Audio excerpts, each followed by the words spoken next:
Hello, this is Captain Crispy or Dr. Block or whoever I am these days. Um, a little while ago, I uploaded a little preview of a Zelda Classic quest that I've been working on for some time. If you watched to the end of that video, you saw that I recreated a little Pac-Man minigame inside of that Zelda Classic quest. Now, I have no idea how impressive this actually is by modern Zelda Classic standards. But for me, I am actually quite proud of this, and the fact that I was actually able to make this shit work. So I kind of just wanted to show off how it works, just because nobody has really seen it. If you don't know what Zelda Classic is, this is not really the video to explain it to you. I know most of my audience is probably here for Blockland content, so don't worry, the Blockland videos aren't stopping. I've still got plenty of old footage to upload. That's still coming. I just wanted to maybe branch out and try some other stuff that I think is cool. So, how does this shit work? Um, well, how does anything in Zelda Classic work? It's held together with duct tape and wire and code that I wrote like 2 years ago, and I no longer understand how it works. Since then, I have sustained brain damage, and it just barely makes sense to me anymore. But I think I could kind of explain how this shit works. So let's actually play it instead of just staring at this screen the whole time. Let's actually launch it. So, no, don't save any changes. So this is just a temporary screen. This is going to be a title screen eventually when I get around to coding it, when I remember how to code. So the opening cutscene here is nothing special. This isn't scripted. This is just timed warps from one screen to another, typical Zelda Classic animation stuff. So right away you'll notice Link has actually turned into Pac-Man. The way I did that is Link on these screens is actually invisible, and there's a script that just attaches a freeform combo to Link's position, and just wherever Link goes, it always updates. The position of the freeform combo and the position of Link are always the same, so it looks like you've actually become Pac-Man. Um, The same is also true for the ghosts. These ghosts are actually sort of not real enemies. Well, they are real enemies, but they are invisible and they don't actually collide with Link. They're set up so that Link and enemies don't actually collide, and you can't actually take damage in this Pac-Man game, not for real. You can't take damage and die, not from colliding with the ghosts. Um, what the script does is it just sort of detects not it doesn't it does not detect collision between Link and the enemies. It detects collision between the Pac-Man freeform combo and the Ghost freeform combo. And so when you're supposed to get hurt, it's because of a collision between the freeform combos and not an actual collision between Link and the enemy, if that makes any sense. Maybe you'll see what I mean in a second here. So what the script actually does is pretty simple. Um, One thing you might notice right off the bat is, unfortunately, I did not actually go through the trouble of recreating the complex enemy AI that Pac-Man is famous for. These guys are not behaving how the ghosts actually do in Pac-Man. They're just running on normal Zelda One enemy behavior. Actually recreating Pac-Man enemy AI in Zelda Classic is way beyond my skill level, and frankly, I don't really want this to be identical to real Pac-Man because at that point it becomes pointless to play. If it's no longer like a Zelda Classic version of Pac-Man and just becomes indistinguishable from real Pac-Man, it kind of defeats its own purpose. At least that's my excuse. So yeah, they're just kind of randomly running around vaguely towards the player. Um, so yeah, and you could see in action there when they hit you, you don't actually take real damage. What actually happens when you get hurt is it just kind of resets everyone, you and the ghosts, back to square one, rather than like playing a whole cutscene and leaving the screen and resetting everything. It just kind of teleports everyone back to where they started. The dots here are just simple step next combos. They're just, you step on it, it triggers a sound effect, and they cycle to an empty combo. And you see what happens when you die. I actually ran out of lives there. So how that works is I've made use of just one of the many custom scripting counters that Zelda Classic has. In the olden days, all we had were the normal counters for rupees, arrows, bombs, keys, that stuff. Newer versions of Zelda Classic added like 32 extra counters that don't actually count anything. They're just there for use by scripters, so I made use of them. So your lives are just stored in one of those counters, and the script, every frame, just checks what that counter is, how many lives do you have, and if it ever hits 0, it kills you. Well, it doesn't really kill you. When you die, you're not really so much dying as you are just kind of well, it triggers a side warp is what it does.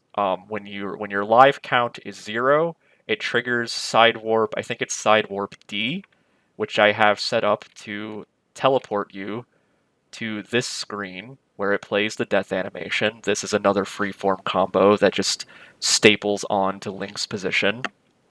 And then it's just another timed warp to game over and back to the beginning. And this screen actually does check your high score.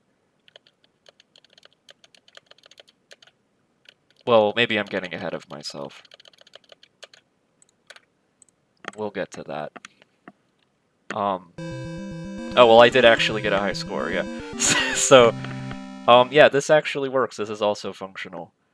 And you'll see now, I press A to continue, and it actually remembers that, because that's another counter that I made use of. So it could actually remember what your score is, even when you're not on the screen running the script.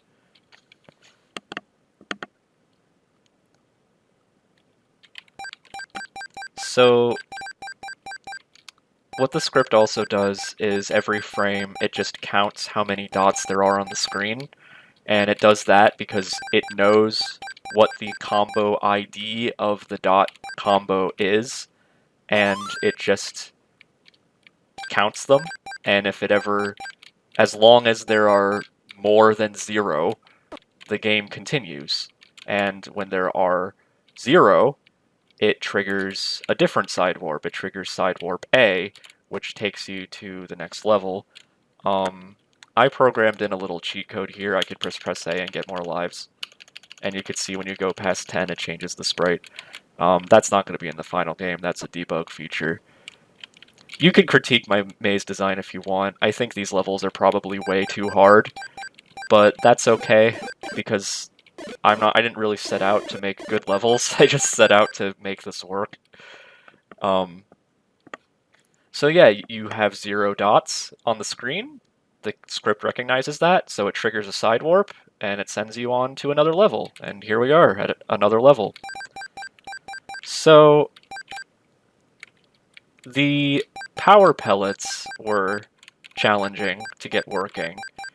The power pellets actually are items, and if we go back to the editor here, you might be wondering in Zelda Classic, well wait, how did you get more than one item on the screen at a time?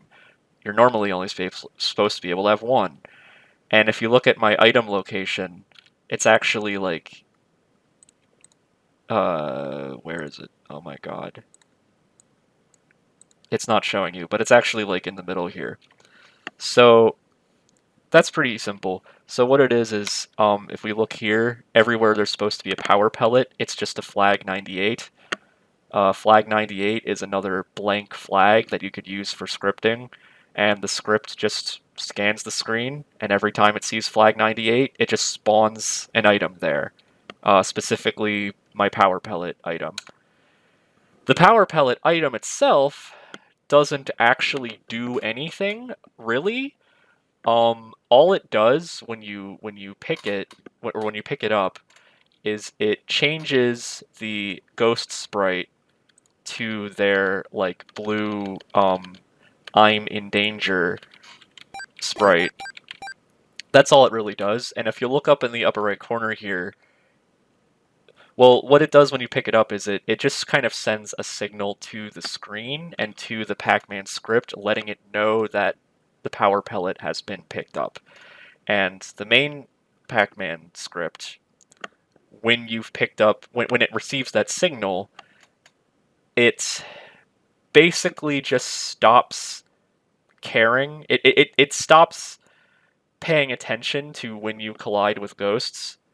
And so rather than reset everything, it just resets the ghosts.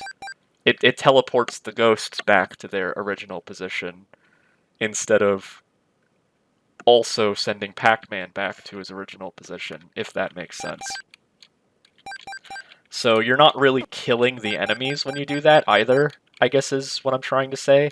Like, that's not really killing an enemy. Like, it makes the sound like you killed an enemy, but it's fake. All that's really happening is it's just recognizing that, okay, Pac-Man collided with a ghost. Is a power pellet active? Yes. Okay, so teleport them back to their house. That's all it does. It just teleports them and also gives you points. And there's just a timer that happens. That's another one of the custom counters in Zelda Classic that just keeps track of that.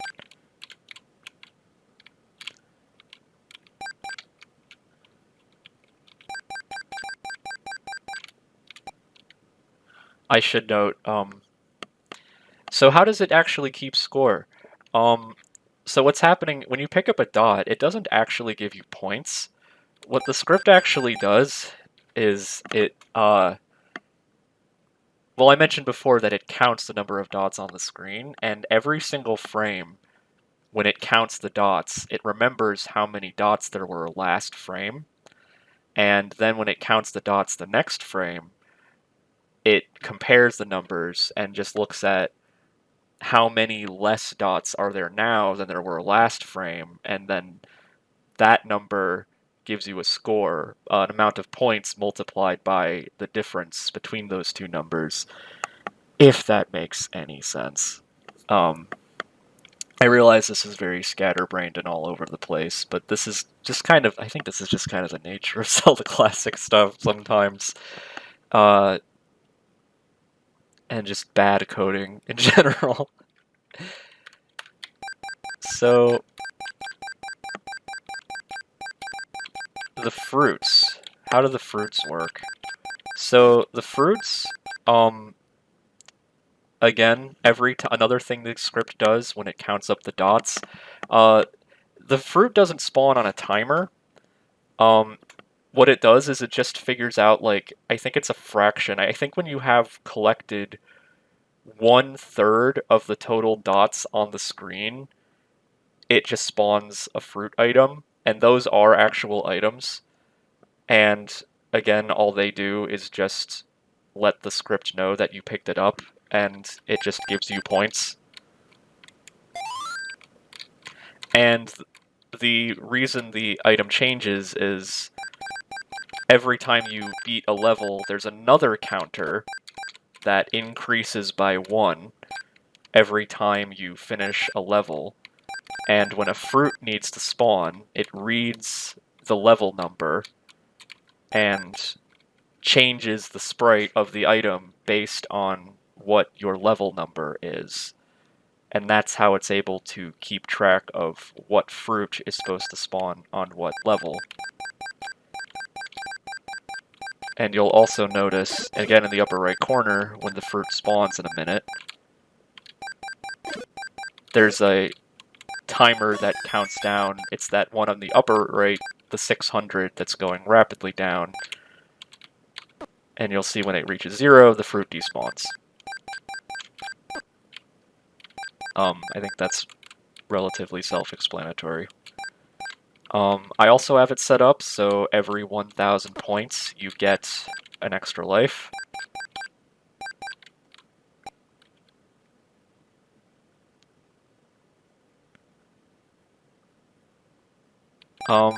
So yeah, and also we have wraparound warping. I forgot to mention that on the first level where that appeared. These are also freeform combos. So how that works is right up here in the edge of the screen where the warp occurs, there's just a freeform combo up there that has a script attached to it so that when you collide with it, it warps you to a different one, i.e. this one down here. They have W on them for warp.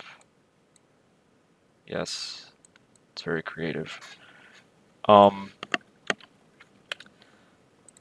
You'll also see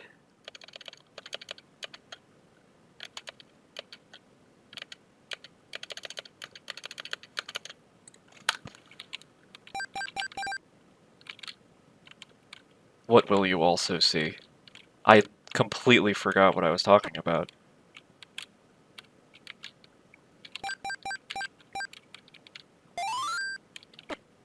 Oh yeah, the the ghost house where the ghosts spawn. You can't get in there. There's a freeform combo there that doesn't let you go in. Also, you can sort of farm for points by just camping out in front of the ghost house. But I did actually program a cap on that, so every time you pick up a power pellet, there is a maximum number of points that you could actually get per power pellet session, so that you can't just get infinite points by just sitting here. Though you can spam killing them for fun and then die, if that's your thing. So yeah, this might not be very good level design, but I just wanted to make it work. This green maze here is actually the last level I ever made for this. Eventually I do want to make a full set of like 10 levels. I don't know why 10 sticks out to me. It just seems like the right number of levels. You kind of have to learn how to dance around the ghost AI here. It doesn't... It's, you know, Zelda enemy behavior. You have to kind of fuck with it. And yeah, that's the last maze I made. Eventually I will make more. When Tears of the Program releases, this entire Pac-Man game is going to be inside of it for absolutely no reason at all, other than, again, just because I thought it was funny for some reason. Just got an extra life there.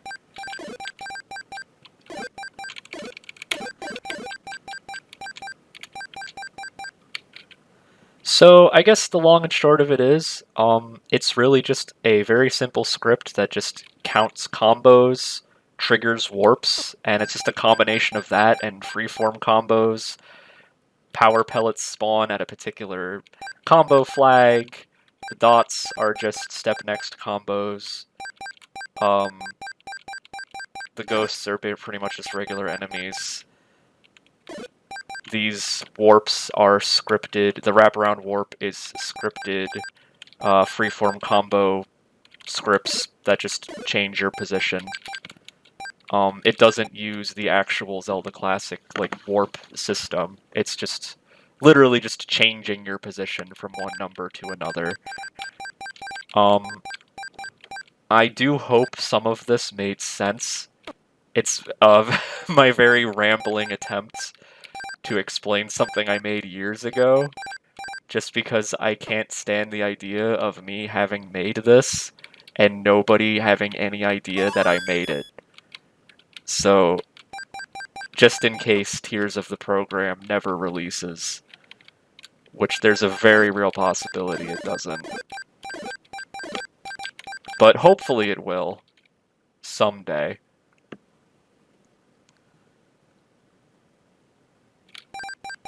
I'm just going to play now until I run out of lives.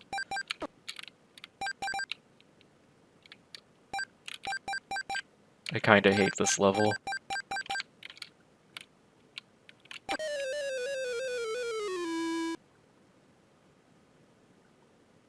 And now it's going to update my high score. Yay, did it. So, that's Pac-Man and Zelda Classic. If you have any questions, email me or something. I'd love to talk about it more, I guess.